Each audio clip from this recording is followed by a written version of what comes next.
Hello students. आज बेटा हम ईथर्स पढ़ने वाले हैं। तो ईथर्स का अगर मैं बात करता हूँ, डिफाइन करूँ तो these are the hydroxy derivative of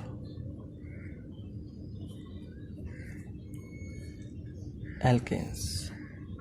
alkanes के हाइड्रोक्सी डेरिवेटिव्स को हम ईथर बोलते हैं।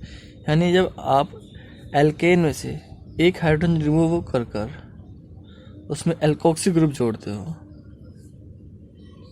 तो वो ईथर्स का फॉर्मेशन करते हैं। किसका फॉर्मेशन करता है? ईथर का। बेटा ईथर, हम ईथर की बात करते हैं तो ईथर्स का जनरल फॉर्मूला CnH2n+2O होता है और सेम फॉर्मूला आपका अल्कोहल का होता है। दैट मीन्स ईथर जो है ना, फंक्शनल आइसोमेरिज्म होते हैं, आइसोमर होते हैं अल्कोहल्स के। तो मैं लिख सकता हूँ ethers are the functional isomers of alcohols. Okay, these are the functional isomers of ethers, sorry alcohols, ethers. ठीक है। तो अगर हम बात करते हैं क्लासिफिकेशन की, ईथर्स का अगर हम क्लासिफाइड करें, ईथर्स को अगर हम क्लासिफाइड करें एक्चुअल में, तो बेटा ईथर का जनरल फॉर्मूला मैंने आपको बताया। जनरल फॉर्मूला ये है, या फिर हम इसे रिप्रेजेंट जो करते हैं वो ROR- से कर सकते हैं। ठीक है। तो ROR- in case of aliphatic compounds ROR- and in case of aromatic compounds it will be ARO। या तो R- होगा या फिर ARO AR हो सकता है, यस AR- हो सकता है। तो दीज आर क्लासिफाइड। अगर हम देखते हैं तो ये जो आपका सेम है, अगर ये तो आपका एरोमेटिक हो गया, लेकिन अगर इस वाले केस की बात करते हैं तो R जो है, अगर वो R- दो कंडीशन हो सकती हैं, एक तो ये और दूसरी, यानी एक जगह तो R और R- सेम हो सकते हैं, दूसरी जगह R और R- सेम नहीं होंगे। अगर R और R- सेम होंगे तो इस तरह के ईथर को हम बोलते हैं सिमेट्रिकल। क्या बोलते हैं बेटा?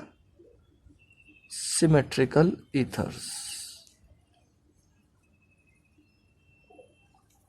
और अगर दोनों एल्काइल ग्रुप सेम नहीं हुए तब हम उस कंडीशन में अनसिमेट्रिकल ईथर्स बोलते हैं। क्या बोलते हैं? Unsymmetrical ethers. समझ में आ रही बात? यानी आपके ईथर्स जो हैं दो तरह के होंगे, एक तो सिमेट्रिकल ईथर्स और दूसरे अनसिमेट्रिकल ईथर्स। दोनों केस में, एरोमेटिक केस में भी और एलिफेटिक केस में भी। फॉर एग्जांपल अगर सिमेट्रिकल हम कह रहे हैं तो हम CH3O CH3। अनसिमेट्रिकल कह रहे हैं तो हम कह रहे हैं CH3O C2H5।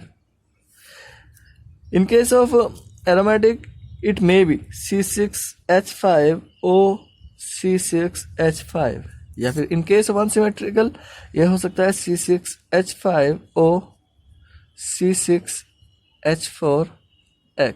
एक्स में भी एनी अदर फंक्शनल ग्रुप, कोई भी साइड चेन या फंक्शनल ग्रुप कुछ भी हो सकता है। तो सिमेट्रिकल और अनसिमेट्रिकल समझ में आ रहा है हमें?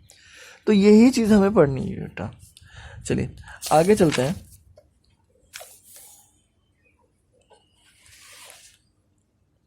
तो अगर हम बात करते हैं आगे, तो नेक्स्ट जो आता है वो आता है नोमेनक्लेचर। तो अगर मैं बात करता हूँ कॉमन नेम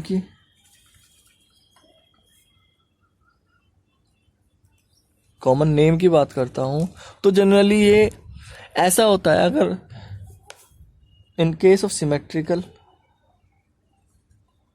तो हमें जनरली क्या करना होता है भाई, आपका जो एल्काइल ग्रुप है उसमें बस हमें ईथर ऐड करना है। कॉमन नेम्स में कैसे ड्राइव करते हैं इसका नाम हम? ऐड ईथर आफ्टर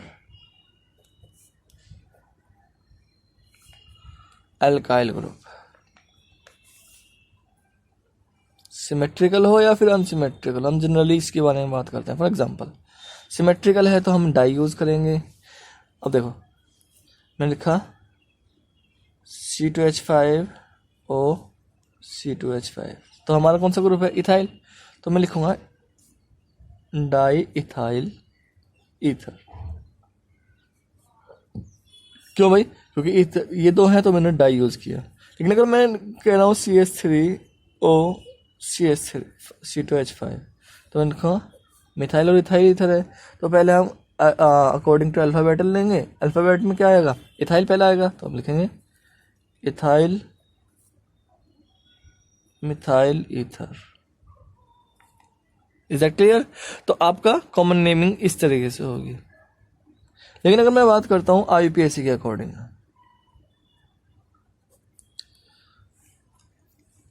आप इसमें कोई और एग्जाम्पल भी ले सकते हो। चलो IUPAC में एक नहीं, बाद में करते हैं, पहले हम एक और एग्जाम्पल ले लेते हैं, फिर बाद में कोई कंफ्यूजन नहीं होगा। CH3 CH3 CHO CH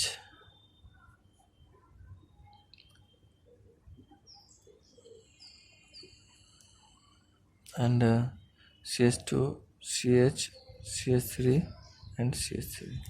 तो बेटा देखो यहाँ पर कॉमन नेमिंग की बात होती है, तो ये आपका आइसोप्रोपाइल ग्रुप है और ये आपका आइसोब्यूटाइल ग्रुप है। यस, तो पहले ये आएगा फिर ये आएगा, तो हम लिखते हैं इसे आइसोब्यूटाइल एंड आइसोप्रोपाइल ईथर। इस तरीके से आप इसे लिखोगे। Is that clear. तो अब चीज़ समझ में आ गई होगी आप लोगों को कि मुझे आइसोप्रोपाइल सेकेंडरी प्रोपाइल कहाँ यूज़ करना है और कैसे ईथर का नाम लिखना होगा। लेकिन अगर मैं IUPAC के अकॉर्डिंग बात करता हूँ तो मुझे इसका नाम लिखना होगा एल्कोक्सी एल्केन। क्या लिखना होगा, एल्कोक्सी एल्केन। क्या लिखना होगा, एल्कोक्सी एल्केन। अब यहाँ पर भी वही सिमेट्रिकल और अनसिमेट्रिकल का केस है बेटा। सिमेट्रिकल है तो मुझे कोई दिक्कत नहीं है। For example this one CH3O CH3, तो एक एल्कोक्सी एक एल्केन, तो हो गया मिथोक्सी मीथेन हो गया। यस। लेकिन अगर मैं बात करता हूं, अगर मैं बात करता हूं आगे, मैं कह रहा हूं कि CH3O C2H5, तो बेटा आपको ध्यान रखना है कि जो लार्जर चेन होगी इसे हम पेरेंट चेन यूज करेंगे। क्या यूज करेंगे, पेरेंट चेन। तो और जो शॉर्ट चेन होगी इससे हम एल्कोक्सी की फॉर्म में लिखेंगे। समझ में आई बात, एल्कोक्सी मतलब शॉर्ट चेन, और पेरेंट चेन कौन सी होगी, जो लार्ज चेन होगी आपकी। तो देखो यहाँ मिथोक्स क्या होना, शॉर्ट चेन हमारी मिथाइल ग्रुप की है तो मिथोक्सी हो गया, और पेरेंट चेन हमारी 2 कार्बन की है तो इसे हम लिखेंगे इथेन, तो मिथोक्सी इथेन इसका नाम हो गया। मैंने एक एग्जांपल लिया है CH3 CH CH3O CH2 CH2 CH CH3 CH3। इसका IUPAC नेम क्या होगा भाई, इसका IUPAC नेम देखो, जाहिर सी बात है ये चेन बड़ी है और ये चेन छोटी है, तो ये एल्कोक्सी ग्रुप में जाएगी। यस। तो इसे आप आइसोप्रोपॉक्सी लिख सकते हो, आइसोप्रोपॉक्सी लिख सकते हो, लेकिन मेन क्या होगा दूसरा, तो क्या होगा 2 मिथोक्सी, ओ सॉरी 2 प्रोपॉक्सी लिखोगे आप, इसे लिखोगे 2 प्रोपॉक्सी, सॉरी प्रोपॉक्सी, 2 प्रोपॉक्सी। अभी क्या हो गया, 1 2 3 4, पहले कार्बन पर है तो ये पहला, दूसरा, तीसरा, चौथा, तो क्या होगा 3 मिथाइल ब्यूटेन। याद रखिएगा आपका फंक्शन ग्रुप ईथर है, तो ईथर से जुड़ने वाला जो कार्बन होगा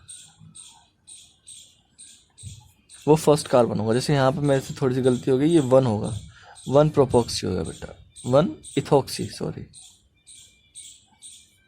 ये 1 इथोक्सी होगा। दो कार्बन की चेन होगी, इस साइड चेन में चला जाएगा तो 1 2, तो 1 मिथाइल इथोक्सी होगा। गड़बड़, फिर से गड़बड़। तो आपको क्या करना है, फंक्शनल ग्रुप है, फंक्शनल ग्रुप से पहला जो कार्बन होगा वो पहला कार्बन होगा, तो ये दो कार्बन की चेन बनी और ये आपका हो गया। तो ये पहले कार्बन में मिथाइल है तो लिख देंगे 1 मिथाइल इथोक्सी। ठीक है, यहाँ पर पहला, दूसरा, तीसरा, चौथा, तीसरे कार्बन पर है तो इसे लिखेंगे 3 मिथाइल ब्यूटेन। अब क्लियर है। वो प्रोपोक्सी जो होगा हम आइसोप्रोपोक्सी लिख सकते हैं उसे, इसको हम आइसोप्रोपोक्सी को क्योंकि वो वही बन रहा है तो इसे हम जनरली आइसोप्रोपोक्सी लिख सकते हैं, लेकिन क्योंकि हमें प्योरली आईपीएसी के अकॉर्डिंग लिखना है तो इसका होगा 1 methyl ethoxy 3 methyl butane. Is that clear? इस तरह इसका नाम आपको लिखना है। तो बेटा अगर और बात करते हैं, सबसे बड़ी बात है स्ट्रक्चर की। हमने पढ़ा है R डैश, ओके, ये चीज होती है। ऑक्सीजन पर 2 लोन पेयर ऑफ इलेक्ट्रॉन होते हैं, तो यहाँ का जो एंगल होगा वो 110 डिग्री, दोनों एल्काइल ग्रुप के बीच का जो एंगल होगा वो 110 डिग्री होगा। अगर आपको याद है वाटर का कितना होता है 109, अल्कोहल का कम होता है, लेकिन यहाँ पर एल्काइल ग्रुप में क्योंकि एल्काइल ग्रुप बड़ा होता है तो उनके बीच स्टेरिक हिंड्रेंस होने की वजह से, रिपल्सन फोर्स होने की वजह से ये एंगल बड़ा हो जाएगा। समझ में आई बात? किसकी वजह से? Due to repulsion between R and R group. Alkyl group के बीच में रिपल्सन की वजह से ये एंगल बड़ा होगा। वाटर से कंपेयर करते हैं हम हमेशा इसको, ये कितना होता है 109 डिग्री, तो बड़ा हो रहा है ना स्लाइटली रिपल्सिव फोर्स ज्यादा होने की वजह से एल्काइल ग्रुप का ईथर का जो बॉन्ड होता है वो हमेशा बड़ा होता है। चलिए, तो ये चीज समझ में आ रही है। चलिए अब बात करते हैं हम मेथड ऑफ प्रिपरेशन की। Method of preparation of ether, preparation of ether, okay. तो हम जो आपके ईथर को बना सकते हैं अल्कोहल से बाय डिहाइड्रेशन ऑफ अल्कोहल।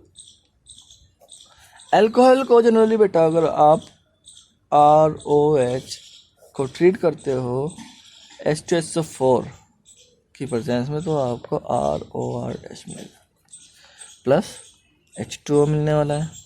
अब क्वेश्चन ऐसा होता है कि H2SO4 सेम रिएक्शन हमने अल्कोहल में पढ़ी है डिहाइड्रेशन में, वहाँ पर एल्कीन का फॉर्मेशन होता है। यानी जब आप ROH का यूज़ H2SO4 की प्रेजेंस में करते हो तो आपको एल्कीन मिलती है। यस, तो बेटा यहाँ पर टेम्परेचर मेंटेन करना होगा आपको। क्या मेंटेन करना होगा? टेम्परेचर मेंटेन करना होगा, और टेम्परेचर होगा 43 केल्विन। वहाँ पर टेम्परेचर होता है 443 केल्विन, यहाँ पर टेम्परेचर होता है 413 केल्विन। ये चीज़ आपके लिए मेन है। तो समझ में आ रही है बात? क्या चीज़ मेन है? मेन है टेम्परेचर। ठीक है, तो इसका आपको मैकेनिज्म पढ़ना होता है बेटा। अल्कोहल को आप दो तरीके से, मतलब डिहाइड्रेट जो कर सकते हो अल्कोहल को, दो इससे कर सकते हो। एक तो ये हो गया, इस रिएक्शन से कर सकते हो, या फिर आप एल्यूमिनियम से कर सकते हो, Al2O3 से कर सकते हो एट 523 केल्विन। इस टेम्परेचर पर कर सकते हो। ठीक है ना? तो सिंपली बात है, अगर मैं यहाँ पर बात कर रहा हूँ अल्कोहल की, अल्कोहल से हम बात कर रहे हैं तो आपको इसका मैकेनिज्म पता होना चाहिए। देखो बेटा, जब हम बात करते हैं मैकेनिज्म की, ठीक है, तो आपका H2SO4 सिंपली प्रोटॉन प्रोड्यूस करेगा। यस, और ये प्रोटॉन कहाँ जाएगा? ये प्रोटॉन जाएगा आपका अल्कोहल के पास, जिसमें ऑक्सीजन के पास लोन पेयर ऑफ इलेक्ट्रॉन होते हैं। अब ये lone pair of electron oxygen जो है हाइड्रोजन को डोनेट कर देगा, तो आपका कंपाउंड बनेगा इस तरह से। यस, यहाँ पर ऑक्सीजन पर पॉजिटिव चार्ज आएगा। ऑक्सीजन पर पॉजिटिव चार्ज आएगा तो ये दूसरा अल्कोहल जो है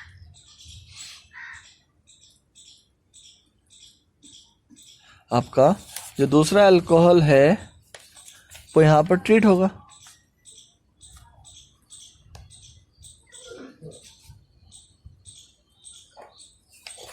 एक minute, there is some confusion. अब यहाँ पर दूसरा अल्कोहल जो है वो आएगा, ठीक है। अब देखो ऑक्सीजन की इलेक्ट्रोनेगेटिविटी ज़्यादा है, क्लियर है, और पहले से ही और इस पर पॉजिटिव चार्ज आ गया तो इसकी इलेक्ट्रोनेगेटिविटी और ज़्यादा बढ़ गई, तो क्या होगा, ये बॉन्ड कार्बन एंड ऑक्सीजन वाला बॉन्ड ज़्यादा पोलर हो जाएगा, इस पर ये इलेक्ट्रॉन डेफिशिएंट स्पीशीज हो जाएगी और ज़्यादा। इसके पास लोन पेयर ऑफ इलेक्ट्रॉन होते हैं ऑक्सीजन के पास, तो ये अपने इलेक्ट्रॉन इस कार्बन को डोनेट कर देगा। सिंपली समझ आ रही बात। तो अब रिएक्शन क्या आने वाली है, अब ये वाला बॉन्ड ब्रेक हो जाएगा तो वाटर मॉलिक्यूल अलग हो जाएगा। सिंपल सी बात है, वाटर मॉलिक्यूल अलग, तो हम लिख देते हैं -H2O, इसे हम R डैश कर रहा हूँ, ठीक है। तो क्या बना, RO R डैश H। वही चीज़ आई कि ऑक्सीजन पर लोन पेयर ऑफ इलेक्ट्रॉन अभी भी है ना। अब आप क्या करोगे भाई, अब इसमें से एक प्रोटॉन अलग हो जाएगा, -H पॉजिटिव, देन आपका प्रोडक्ट जो है वो RO R डैश की फॉर्म में बन जाएगा। क्लियर है। तो अगर आप यहाँ देख रहे हो तो यहाँ पर रिएक्शन कौन सा मैकेनिज्म फॉलो कर रहा है, दो मॉलिक्यूल हैं, स्लो प्रोसेस है, ये फास्ट प्रोसेस है। स्लो प्रोसेस में दो मॉलिक्यूल पार्ट कर रहे हैं, दैट मीन्स क्या हुआ, SN2 हुआ। क्या हुआ, SN2 मैकेनिज्म हुआ। Is that clear. तो आपको यही चीज़ आपको पढ़नी है, SN2 मैकेनिज्म फॉलो करता है ये, मैं लिख देता हूँ, SN2 मैकेनिज्म फॉलो करता है, न्यूक्लियोफिलिक सब्स्टिट्यूशन रिएक्शन होती है और सिंपल मैकेनिज्म ही है, दोनों केसेस में मैकेनिज्म में ही है। अब आप कहोगे कि भाई यहाँ पर एल्यूमिनियम के केस में कहाँ प्रोटॉन आएगा, तो बेटा एल्यूमिनियम के केस में प्रोटॉन नहीं आता है, एल्यूमिनियम खुद से एक इलेक्ट्रॉन डेफिशिएंट स्पीशीज है।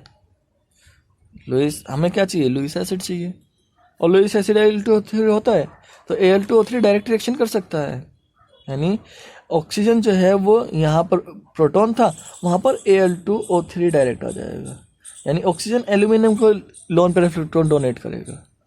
समझ में आ रही बात, यस, ओके। अब आगे चलते हैं। तो बेटा इस जो रिएक्शन की जो अल्कोहल से हम जो बना सकते हैं वो हमेशा सिमेट्रिकल अल्कोहल बना सकते हैं। कौन सा बना सकते हैं, लिमिटेशन है इसकी,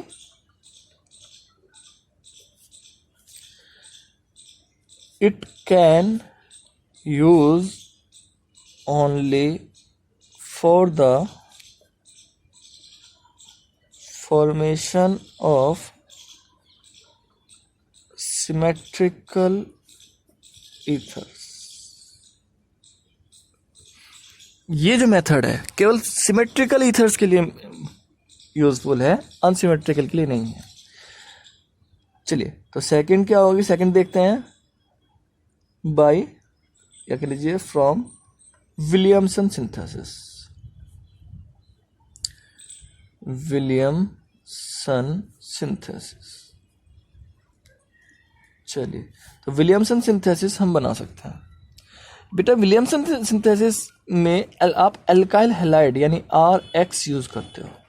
क्या यूज करते हो, RX, यानी अल्कोहल का ट्रीट आप RX से कर सकते हो।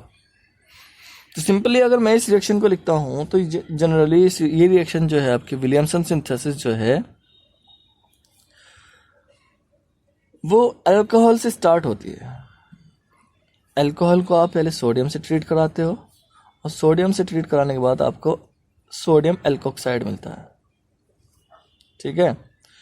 और ये सोडियम एल्कोक्साइड अल्काइल हैलाइड से ट्रीट कराया जाता है।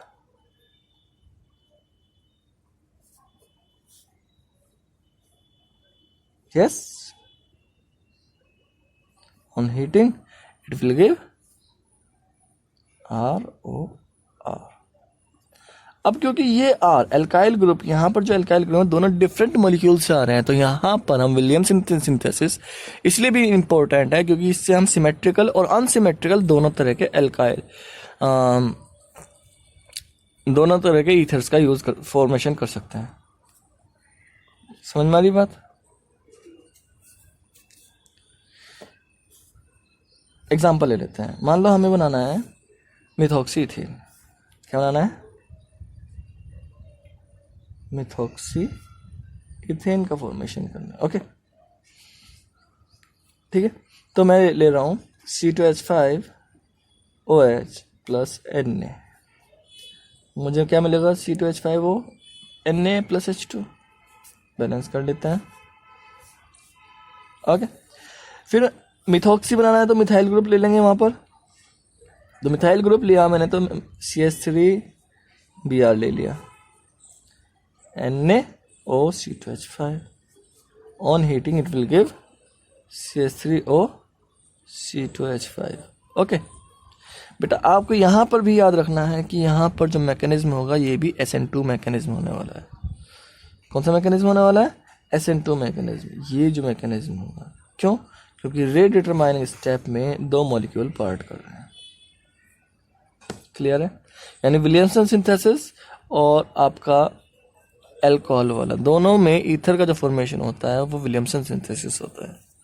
मैंने आपको बताया है कि यहाँ पर आप सिमेट्रिकल और अनसिमेट्रिकल दोनों यूज कर सकते हो, का फॉर्मेशन कर सकते हो, लेकिन यहाँ पर एक लिमिटेशन है। आपको उस लिमिटेशन का हमेशा ध्यान रखना है। आप कुछ भी बना सकते हो, लेकिन यहाँ पर जो आपका एल्काइल हैलाइड होगा, alkyl halide, it should be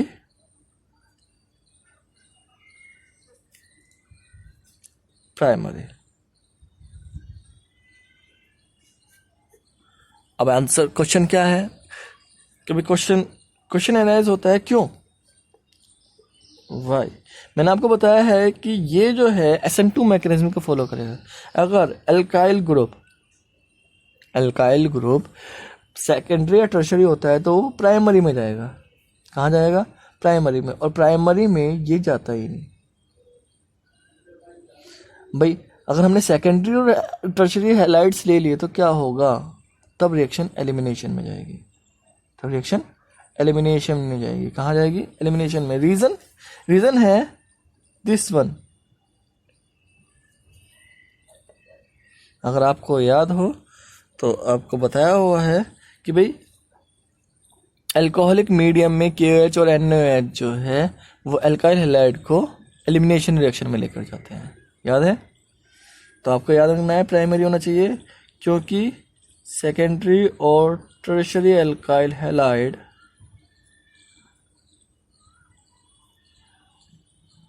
will go in elimination, लिख रहा हूं मैं, in presence of RONA molecule। Sodium alkoxide की प्रेजेंस में ये कहाँ जाएगा? एलिमिनेशन रिएक्शन में जाता है। यही तो रीज़न है। इसी रीज़न की वजह से वहाँ पर आप अल्कोहलिक मीडियम में NaOH का फॉर्मेशन कर रहे हो तो क्या होता है? सोडियम एल्कोक्साइड और पोटेशियम एल्कोक्साइड का ही फॉर्मेशन होता है वहाँ पर। इसी वजह से हम क्या करते हैं, ये एलिमिनेशन रिएक्शन में जाएगी और हमें क्या होगा? ईथर का फॉर्मेशन नहीं मिल पाएगा। तो याद रहेगा, विलियमसन सिंथेसिस के बाद आपका जो रिएक्शन है और भी हैं। आप एल्कीन से बना सकते हो, फ्रॉम एल्कीन्स। ये रिएक्शन भी आप ऑलरेडी कर चुके हो बेटा। मैंने आपको बताया था कि अगर अनसिमेट्रिकल एल्कीन हो, सिमेट्रिकल या अनसिमेट्रिकल एल्कीन हो, और उसे हम ROH से ट्रीट कराएं, ROH से ट्रीट कराएं, और यहाँ पर जो बॉन्ड क्लीवेज हो ऑक्सीजन और हाइड्रोजन का हो, तब जो हमें मॉलिक्यूल मिलेगा वो R और H मिलेगा। लेकिन इसके लिए हमें बेटा स्पेसिफिक कैटलिस्ट यूज़ करने होंगे, और वो स्पेसिफिक कैटलिस्ट आपको याद होने चाहिए। ठीक है ना। कौन कौन से कैटलिस्ट यूज़ करते हैं इसमें हम, तो हम इसमें कैटलिस्ट जो यूज़ करते हैं वो आपको पता होना चाहिए। Mercury OAC, this one, and NaBH4। दो कैटलिस्ट हम यूज़ करते हैं इसमें, mercury and NaBH4 and HgOAC की होल ट्वाइस। ध्यान रहेगा आपको।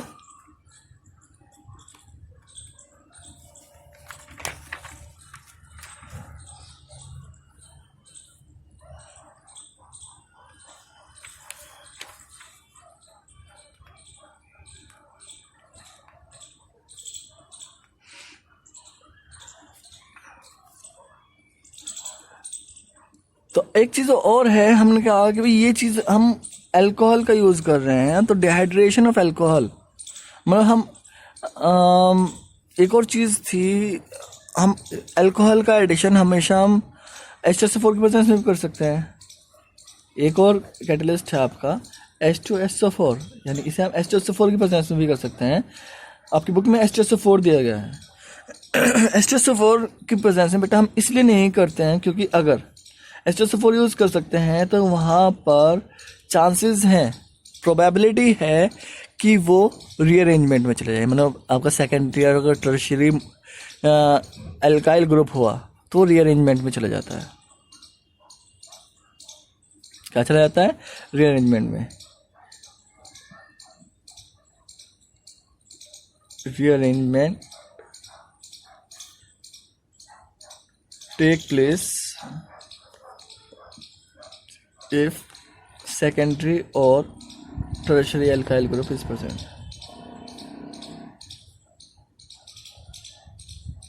मेरी बात, तो ये चीज़ रोकने के लिए हम इन दोनों कैटलिस्ट का यूज़ करते हैं।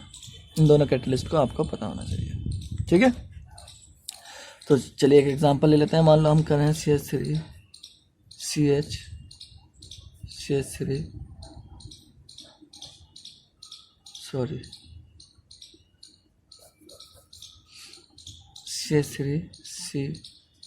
CH3 डबल बॉन्ड CH2 का हम CH3OH से इंटरेक्ट करा रहे हैं। तो बेटा यहाँ पर हमारे पास दो कंपाउंड है, ये वाला पॉजिटिव एंड नेगेटिव। तो अनसिमेट्रिकल है तो मार्कोनिकोव एडिशन होगा। मार्कोनिकोव एडिशन होगा तो कहाँ जाएगा? मार्कोनिकोव एडिशन होगा तो आपका कंपाउंड कहाँ जाएगा, ये आपको पता होना चाहिए। ठीक है, तो हम देखते हैं तो कौन से कैटलिस्ट हम यूज़ करा रहे हैं। HgOAC की होल ट्वाइस। ये AC जो है ना बेटा एसीटेट आयन है, एसीटेट आयन NaBH4। ओके, इसकी प्रेजेंस में जब ये रिएक्शन होगी तो आपका जो कंपाउंड होगा वो बनेगा CH3O एंड CH3। समझ रही बात? इस वाले कार्बन पर आपका अल्कोहलिक ग्रुप जाएगा, OR ग्रुप जाएगा। Is that clear? तो एल्कीन से हम फॉर्मेशन कर सकते हैं। नेक्स्ट जो है वो है आपका फ्रॉम ग्रिग्नार्ड रिएजेंट।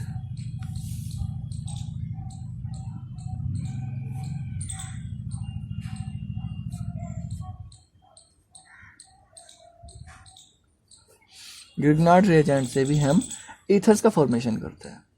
बेटा उसके लिए हमें ऑलरेडी एक ऐसा कंपाउंड लेना होगा जिसमें एथिकल ऑक्सीजन जो है, इस ऑक्सी जो ग्रुप है वो 2 कार्बन से जुड़ा होगा।